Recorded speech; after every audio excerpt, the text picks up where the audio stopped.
We're live in 3, 2... Hello everyone. We interrupt your regularly scheduled program to bring you this special news bulletin. This is Stanley Stuckup, coming to you live from the newsroom. Another violent, horrific event has happened at Barnaby's grocery store. Joining us now is Barbara, our field reporter, to give you an update as to what happened. Hello Barbara, are you there? Hi, this is Barbara Bubblehead reporting live from Barnaby's grocery store.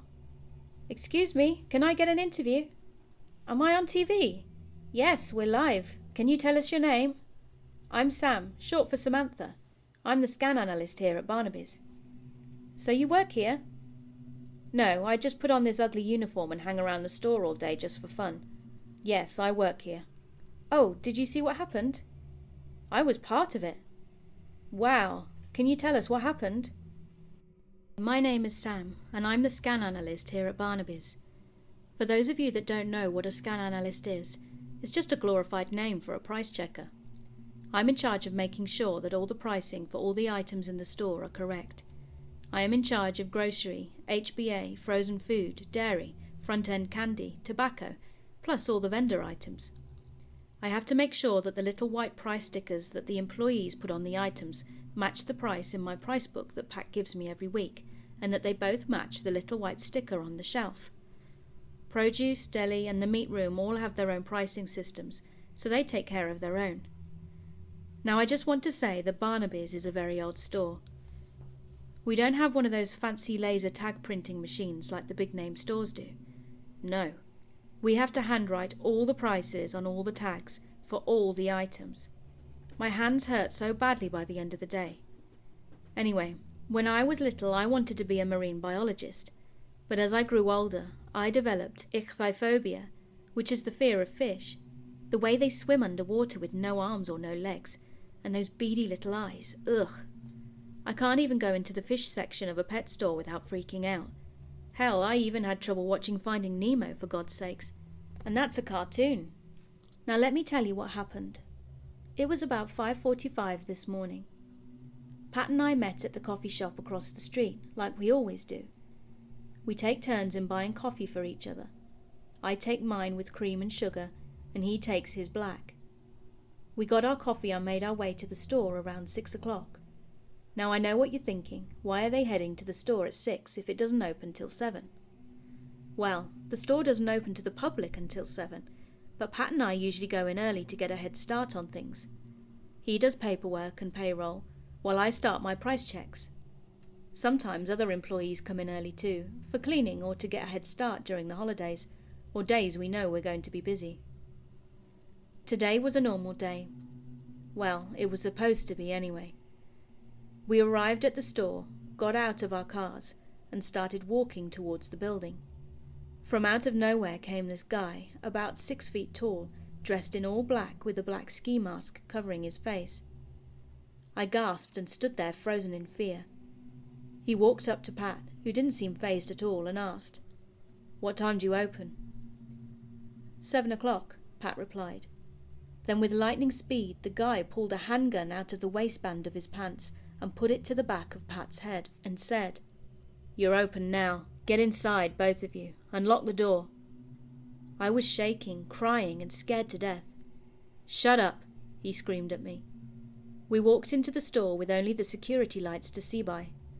The motion detectors kicked in and turned all the lights on, and turned the security lights off, startling all of us. "Get on your knees and don't move," he ordered. We did what we were told. Waving the gun back and forth between both of us, he screamed, "Where's the money?" "The cash office. It's in the cash office," Pat said nonchalantly. "Get up," he told Pat. "Let's go. And don't you move," he said, looking at me, "or I'll put a bullet in his head." I stayed right where I was. He walked back to the cash office, went inside, and came back out a few minutes later. The guy was holding a blue bank deposit bag, which I assume was the money, and was still holding the gun to Pat's head. "Turn around," he told Pat. Pat turned, and as he did, the guy stepped back, raised the gun, and said, "Have a nice day." 3 shots were fired directly into Pat's chest. Pat stumbled back, hitting the wall and sliding down into a sitting position, then falling over to his right. Blood was pouring out of his chest and all over the floor as he struggled to breathe. I screamed as he took his last breath. Pat was dead. The guy ran to go out the front door, but slammed headfirst into it. He ran headfirst into a locked door. Now that I think about it, that shit was funny. The idiot. He stumbled back holding his head, and just then Lily, the Native American woman that runs that place out the back, had come in early too. Apparently she'd come out of the back room and screamed as well. The guy turned and fired 2 more shots in her direction, and luckily he missed.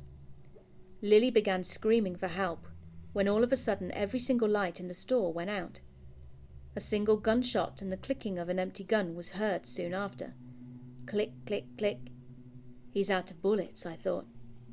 I went to get up, but quickly changed my mind, because just then the sound of tom-tom drums filled the air as an intensely bright white ball of light began to glow above Pat's dead body and illuminating the room. "What the f—" I heard the guy say. He threw down the gun and screamed like a little girl repeatedly as he fumbled with the lock of the door trying to get it open. A dim yellow light began to rise from the ground behind him, and it quickly spread to cover the entire floor as transparent images of Native Americans rose up and were stomping in place and clapping. The drums were getting louder as the chanting began. The sound was nearly deafening.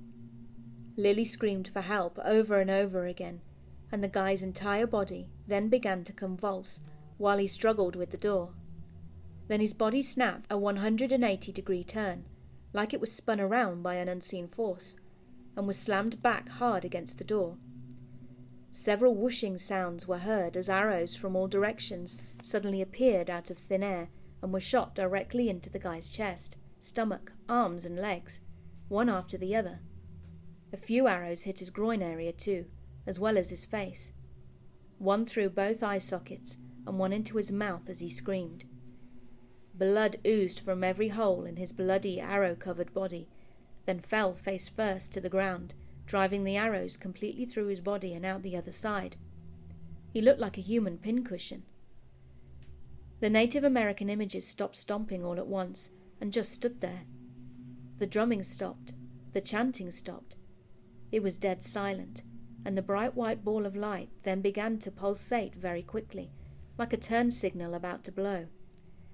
It then shot directly into Pat's blood-soaked body, lighting it up so brightly that I had to cover my eyes to shield them. After a few seconds, a loud bang was heard, like the sound of a sonic boom, causing the entire floor to shake, knocking over displays and the green M&M stand-up cardboard cutout that we had by the front registers. After the shaking had stopped, every light in the store came back on and the images had disappeared. I sat there with my hands covering my face, shaking and crying. Lily came running out from the back room to make sure I was okay. She helped me up, and we made our way to the front door.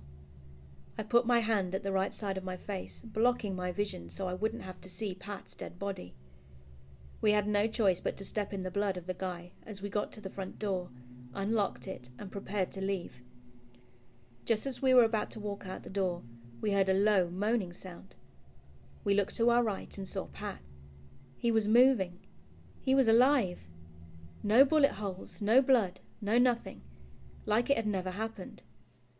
He sat up and began to pat his chest, then looked at us in total confusion. We ran to him, arms open for a hug of relief, then we helped him up off the floor.